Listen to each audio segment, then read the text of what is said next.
নমো কৃষ্ণ শংকৰ গুৰু হৰি নাম ৰাম হৰি ৰাম হৰি ৰাম। ঈশ্বৰক বহু লোকে কিয় নাজানে? চাৰিবিধ লোকে ঈশ্বৰক কেনেকৈ ভজে? পদ ৰাম পাৰ্থে বোলে যদি তুমি বিনে নাই, তুমি হেমি চৰ লোকে কেনে ন জানই। কৃষ্ণে বোলে যত লোক তিনি গুণে বন্ধ, মায়াৰে মোহিত মোক নজান অন্ধ। পূৰ্ব জন্ম কৰ্মৰ বাসনা আছে কত, একে অন্ধ হৈয়া নজান বাট পথ। গৃহান্ধ কোপত পৰিভাৰ পুত্ৰ লয়া, এৰাইতে নপাৰে দুখৰ মোহ মায়া। পুত ভাৰ্যায়া শক্তিত নৰগী হে থাকে, যেনে কোপে থৈ ওপৰত শিলে ঢাকে। হাতে গলে পাৱে দেই জিনিজি লোহাৰ, পুতা শাল হন্তে তাৰ নাহিকে নিস্তাৰ। যদ্যপি দুৰন্ত জীৱী মোৰ ভক্তি নেৰে, তাক দেখি মায়া জালে অধুমুখ কৰে। মোক ভজা মাত্ৰে যেৱা পুনি গোছে মায়া, যেন অন্ধকাৰ হৰে সূৰ্যৰ ৰশ্মি পায়া। অসুৰ স্বভাৱ ধৰি কটু পাপীজন,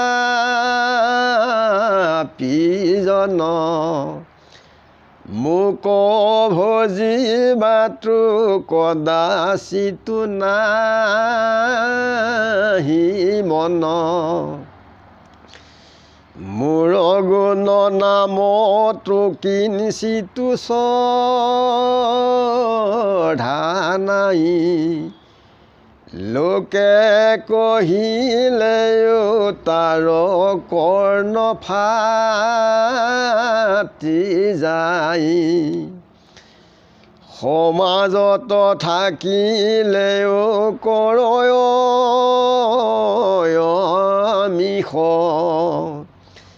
কেতিয়া যায় বহু উঠি কৰে সমিষ।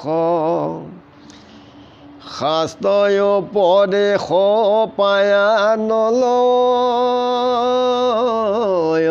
জ্ঞান, বোলে পিতৃ পিতা মহে নকৰিলে কেন। যিটো লোক পুণ্য চাৰ্য আছয় পূৰ্বৰ, সেহিহে জানয় মোক বুলিয়া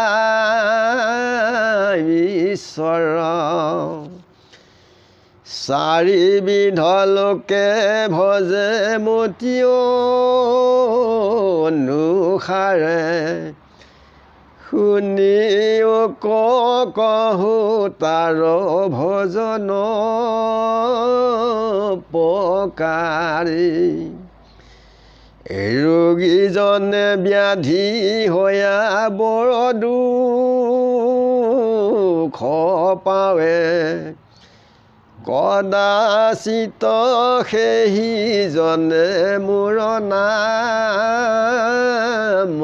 লয়ে বোলে কিনো দুখ মোক দিলা ঈশ্বৰ কি মতে তৰোৱা মোক ব্যাধি সমুদৰ মই সেই বিচৰা মুত যাৰ ভৈলমতি মোহক জানিলে হৈব পৰম ভকতি কেহুজনে জিজ্ঞাসিয়া বোলে সৰ্বদায়ী কি মতে ভজিবু হৰি সংসাৰ বেৰাই নভজয় কৰে যিটো আলচ মাতৰ তথাপি জানিবা সিউতৰয় সংসাৰ যিটো অৰ্থ কানি সিটো ভোগ মাত্ৰ খুজি তথাপিতো সকামিয়ে মোক মাত্ৰ ভজে মই দণ্ড ভোগ ভুঞ্জি পূজন মাত্ৰ ৰেৱান পাছে নিৰপেক্ষ হুৱে ভকত প্ৰধান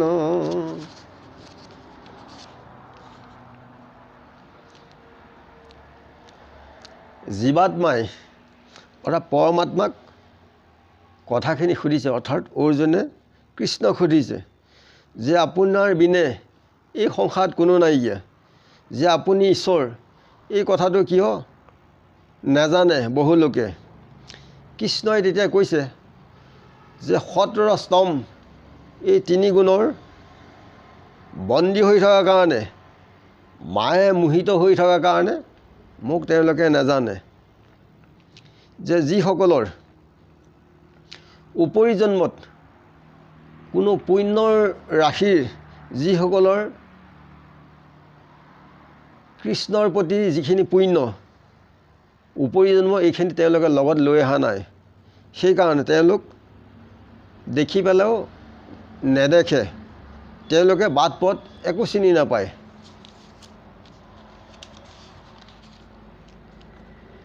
কেৱল পুত্ৰ ভাৰ্যাক লৈ এই গৃহান্ধৰ কোপত দুখ ৰূপ এইবিলাক কেতিয়াও এৰাব নোৱাৰে ঈশ্বৰ কৃষ্ণৰ মায়াত যে পুত্ৰ ভাৰ্যাৰ আসক্তিত এই গৃহখনক কি কৈছে এটা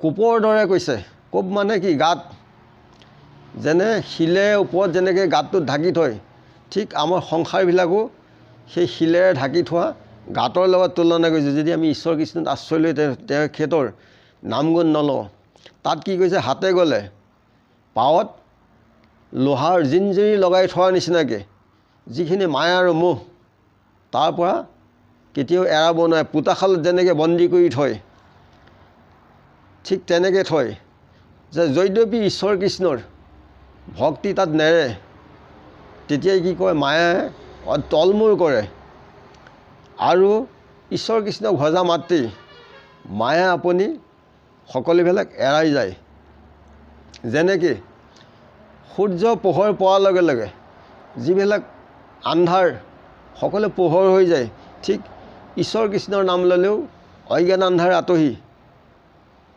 সকলো সুপ্ৰসন্ন হৈ মায়াবিলাক আঁতৰি যায়। আৰু কিছু লোকে আসুৰিক স্বভাৱ ধৰি পেলাই যে ঈশ্বৰ কৃষ্ণক ভজিবলৈ অকণো মন নাই আৰু ঈশ্বৰ কৃষ্ণত নামতো কোনো শ্ৰদ্ধা আগ্ৰহ নকৰে। আৰু আন লোকে ক'লেও ঈশ্বৰ কৃষ্ণৰ নাম কি হয়, কাণ ফাটি যোৱাৰ নিচিনা শুনিবলৈ মন নকৰে। সমাজত থাকিলে কি কয়, ঈশ্বৰ কৃষ্ণৰ নাম গুণ ক'লে তাত মন ইছাদ বিচাদ কৰি থাকে যে কেতিয়া উঠি যাম, এই ধান্দাতেই থাকে যে খাইতে পাৰিলে ভকতিত প্ৰয়োজন নাই, খালে বোলে কি আছে, ইয়াত একো নাই। যে শাস্ত্ৰৰ যিখিনি উপদেশ জ্ঞান তত্ত্ব দিছে ইয়াত কোনো জ্ঞানৰ আশ্ৰয় নলয়। যে মোৰ পিতৃ পিতামহে কৰি অহা নাই, আমি কি কৰিম, যে সেইটো কৈছে যে কটু মন্দ মতি শাস্ত্ৰ নকৰে বিচাৰ, কৰৈ কুল ধৰ্ম পূৰ্বপুৰুষ আচাৰ। যে পিতৃ পিতামহে কৰি আছে, আমি কি কৰিম, কিন্তু শাস্ত্ৰই কি জ্ঞান দিছে সেয়া কোনো আলম নলয়। যে যিসকলৰ পূৰ্বৰ পুণ্য সঞ্চয় লগত লৈ আহিছে তেখেতসকলেহে ঈশ্বৰ কৃষ্ণক জানিব, তাৰ বাহিৰে আনে নাজানিব। যে চাৰিবিধ লোকে ঈশ্বৰ কৃষ্ণক মতি অনুসাৰে ভজে। যে যিজন বেমাৰী ব্যাধিত বহুত দুখ কষ্ট পাই আছে তেখেতসকলে ঈশ্বৰ কৃষ্ণৰ নাম স্মৰণ কৰে যে মোক এই বেমাৰ ব্যাধিৰ পৰা আপুনি মোক ৰক্ষা কৰক, এই আপুনি মোক তৰক এই ব্যাধিসমূহ, এই বুলিয়েই তেখেতে ঈশ্বৰ কৃষ্ণৰ নাম স্মৰণ কৰে। যে ঈশ্বৰক জানিলে পৰম ভক্তি হয়। আৰু কিছু লোকে সোধে যে ঈশ্বৰ কেনেকুৱা, তেওঁ নিবাস ক'ত, একো নাজানিলেও তেওঁলোকে সোধা পোছা কৰে। আৰু কেনেকৈ এই সংসাৰ তৰিব পাৰি এনেকৈয়ে তেওঁলোকে মাত বোল কৰে। আৰু কিছু লোকে মনত আলচে যে ঈশ্বৰ কৃষ্ণক আমি ভজাহেঁতেন বৰ ভাল আছিল, যে তেতিয়া এই সংসাৰৰ পৰা আমি তৰিব পাৰিলোহেঁতেন। আৰু কিছু লোকে যে ধন টকা পইচা, ধন দৌলত, এই ভোগবিলাসৰ কাৰণে তেওঁলোকে কি কয়, ঈশ্বৰ কৃষ্ণক ভজে।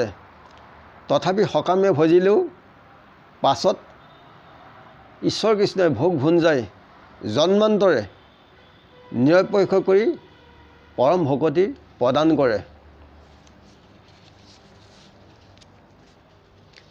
জন্মে জন্মে কৰি আছে পাপৰ পৰ্বত, ইয়াত থাকোঁতে যিটো নুহিকে বেকত, তাহান মায়ে তাৰ কৰে বুধি অন্ধ, যাক জানি বাকনৰে নকৰি প্ৰবন্ধ।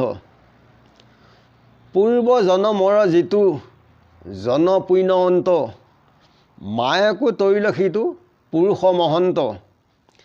শিশিজনে ধৰে কৃষ্ণ চৰণত চাপি, এতেকে প্ৰকাৰে চিনি পুণ্য অন্ত পাপী। এনে মাধ্যমে চিনিব পাৰি আমি সবাৰ চৰণত সেৱজনে আজি ৰাখিছোঁ। গুৰু কৃষ্ণ কৃষ্ণ মহাবীৰ হৃদয়ানন্দ কৃষ্ণ।